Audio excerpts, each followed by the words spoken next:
MLC Duvvada Srinivas పై case వివాదం రోజుకో మలుపు తిరుగుతుంది. ఇప్పటికే ఏపీ డిప్యూటీ సీఎం పై అనుచిత వ్యాఖ్యలు చేశారు, పవన్ కళ్యాణ్ పై అనుచిత వ్యాఖ్యలు చేశారంటూ హిరమండలం పోలీస్ స్టేషన్ లో ఫిర్యాదు చేశారు జనసేన కార్యకర్తలు. దీనిపై కేసు నమోదు చేసినటువంటి పోలీసులు హిరమండలంలో ఇప్పటికే ఒకసారి ఏదైతే హిరమండలంలో కేసు సంబంధించి కొత్తూరు సర్కిల్ ఇన్స్పెక్టర్ కార్యాలయంలో ఇప్పటికే ఒకసారి విచారణ జరిపారు, మరోసారి విచారణకు రావాల్సిందిగా కోరారు. ఈ నేపథ్యంలో ఈ రోజు విచారణకు వెళ్ళినటువంటి దువ్వాడ శ్రీనివాస్ ఇప్పటికి కూడా పోలీస్ స్టేషన్ కి చేరుకోలేదు. సుమారు 3 గంటలు గడుస్తున్నా సరే పోలీస్ స్టేషన్ చేరుకోవడంతో ప్రస్తుతం ఇక్కడ మనతో మాధవి గారు ఉన్నారు. ఏం చెప్తారు? సుమారు 3 గంటలు గడుస్తుంది, ఏం చెప్తారు? సార్ 11 గంటలకి సార్ స్టేషన్కి తీసుకుని వెళ్ళారు. ఎవరిని రాణించలేదు, నన్ను రావద్దన్నారు, వాళ్ళ బ్రదర్ని రావద్దన్నారు, ఎవరిని పర్సనల్ గన్మ్యాన్ కూడా వద్దన్నట్టున్నారు. సార్ గన్మ్యాన్ని డ్రాప్ చేసి సారుని అండ్ డ్రైవర్తో బయలుదేరారు. ప్రెసెంట్ ఇప్పుడు సార్ ఫోన్ స్విచ్ ఆఫ్ వస్తుంది, డ్రైవర్ ఫోన్ స్విచ్ ఆఫ్ వస్తుంది. వీళ్ళకి అడిగితే అసలు సమాధానం చెప్పట్లేదు. పొద్దుటి నుంచి ఎందుకు ఎంతమంది పోలీసులు ఇక్కడ ఉన్నారో తెలియదు. కొత్తూరు పోలీస్ స్టేషన్లో 150 మంది పోలీసులు ఎందుకు ఉన్నారో తెలియదు. ప్రతి ఒక్క దగ్గర మా కార్యకర్తలు ఎందుకు అరెస్ట్ చేస్తున్నారో తెలియదు, ఎందుకు స్టేషన్లో పెడుతున్నారో తెలియదు. అసలు ఇది ఏం చేస్తున్నారో కూడా తెలియట్లేదు మార్నింగ్ నుంచి మాకు.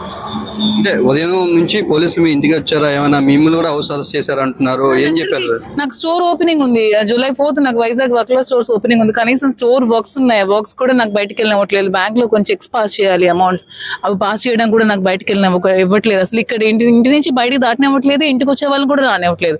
కనీసం మా చుట్టాలు బంధువులు చాలా మంది టెన్షన్ పడి శ్రీనివాస్ గారు ఫోన్ స్విచ్ ఆఫ్ వస్తుందని చాలా మంది జనాలు ఇంటికి వస్తున్నారు, వాళ్ళని కూడా రానివ్వట్లేదు. ఇంటికి ఎవరిని రానివ్వకున్నా అసలు ఏంటి చర్యలో నాకు అసలు అర్థం కావట్లేదు.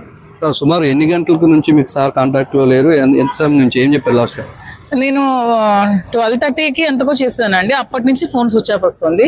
డ్రైవర్ ఫోన్ చేస్తే డ్రైవర్ ఫోన్ కూడా స్విచ్ ఆఫ్ వస్తుంది. సార్ వెహికల్ గురించి ఏమైనా మీరు పోలీసులు ఫిర్యాదు చేయడం జరిగిందా? లేకపోతే వాళ్ళు ఏం మాట్లాడలేదండి, అసలు ఏం సమాధానం చెప్పట్లేదు. అసలు వాళ్ళు అసలు దేని మీద రెస్పాండ్ అవ్వట్లేదు, సమాధానం చెప్పట్లేదు, మాట్లాడట్లేదు.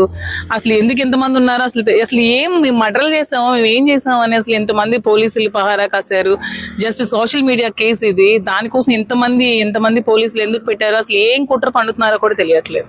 మరి 11 గంటల తర్వాత ఇంటి నుంచి బయలుదేరారు దువ్వాడ అంటున్నారు. ఆ తర్వాత నుంచి కూడా అందుబాటులో రావాలి. 12:30కి నుంచి కూడా ఫోన్ చేస్తున్నా సరే కనీసం అందుబాటులోకి ఇప్పటి వరకు రాలేదని చెప్పేసి అయితే అటు మాధురి చెప్తున్న పరిస్థితి ఉంది. మరోవైపు పోలీసులు కూడా భారీగా ఫిట్టింగ్ ఏర్పాటు చేశారు. మొత్తం ఏదైతే జాతీయ రహదారికి ఎదురుగా ఉన్నటువంటి దువ్వాడ శ్రీనివాస్ ఇంటికి సంబంధించి మొత్తం కూడా పోలీసులు మొత్తం అయితే బయట భారీగా మోహరించిన పరిస్థితి. ఎవరు బయట వ్యక్తులను కూడా ఎవరిని లోనికి రానివ్వకుండా అడ్డుకుంటున్నారు. తమ ఏదైతే చాలా తక్కువ సంబంధించినటువంటి సోషల్ మీడియా కేసుల్లో ఎంతగా వేధిస్తున్నారంటూ కూడా మాధురి చెప్తున్న పరిస్థితి.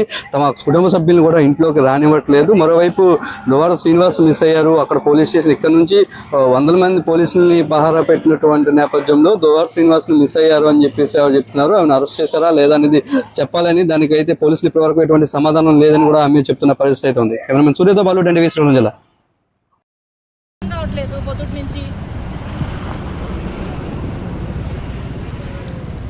ఇంటికి వచ్చిన వాళ్ళు ఎందుకు ఆపుతున్నారు? ఇది మా ఇల్లు కదా, మా ప్రిన్సెస్ ఇవి.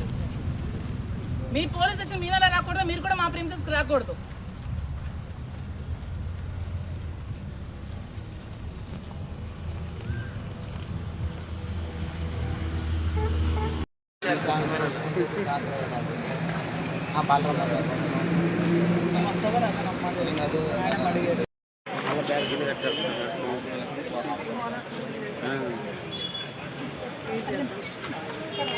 డ్రైవర్ లాగా ఇలా తలుపుకి అన్నట్టు బిల్డప్ తెగుతుంది మేడం ముందే అన్నాను.